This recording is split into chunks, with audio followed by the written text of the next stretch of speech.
what happened, as many of my friends know, is that I was in Israel, I guess a month ago or so.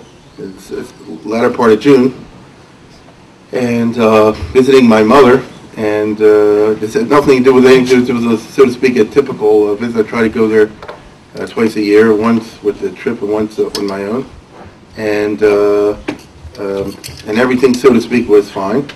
And then, as soon as I left, unfortunately, her health took a different turn, and a few days, not long after I was back in Baltimore, then she passed away. The point being that I wasn't there for the funeral or anything like that. In Yerushalayim they do 1, 2, 3, which I approve of.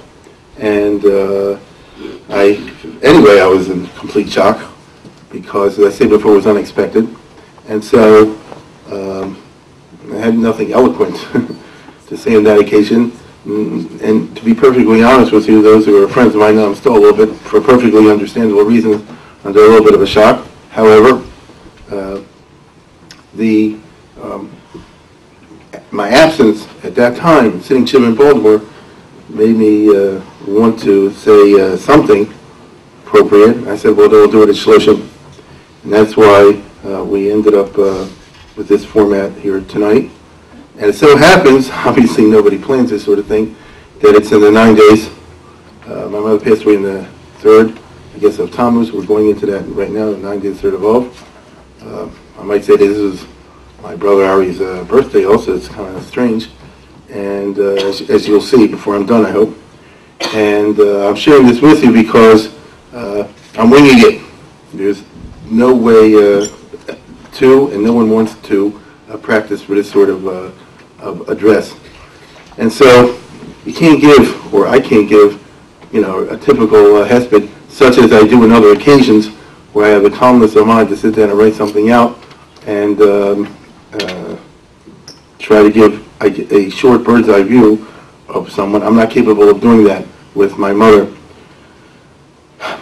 But what I felt I'm going to do, being that I'm a history nut, is try to marry together in some fashion, to create my own genre, if you will, of trying to speak about and perhaps a little bit evaluate, I don't know, my mother's life in the context, as I put it on the title, of the times in which she lived.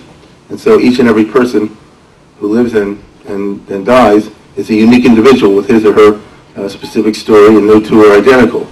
On the other hand, for most people, every person is not merely an individual unique story, but represents a type. And the argument I'm making tonight is that what happened to my mother and the world she lived in, and especially the times she went through, both over there and over here for that matter, were not unique to her. The story is. But there are those, I look around this audience whose parents also went through their own stories in the wartime and in Europe, and coming over and reacclimating to America and all the rest of it. And I do hope that everyone, and certainly many, will be able to identify the commonalities with which I will speak. I read a book, not a sefer, but a book, which referenced two sources which caught my attention, and over the last 2 weeks when I was at home. And and the first one was the introduction. It was in a book, the introduction by the Ramban to his book on death. The Ramban wrote a book called Torah Sodom. It's all the halachas. That's where you get all the basic halachas about from the time you sneeze until the burial, until even beyond that, Shar HaGamul, to the next world. It's a full treatment. And that's a book of Hilchos Avelos if somebody's into that. I never looked at Moed Katan until this past month because I didn't want to get involved in that, and being a Kohen anyway. But the Ramban's Sefer is not only about the laws of death. It has a very interesting introduction, very difficult to read, a rhymed prose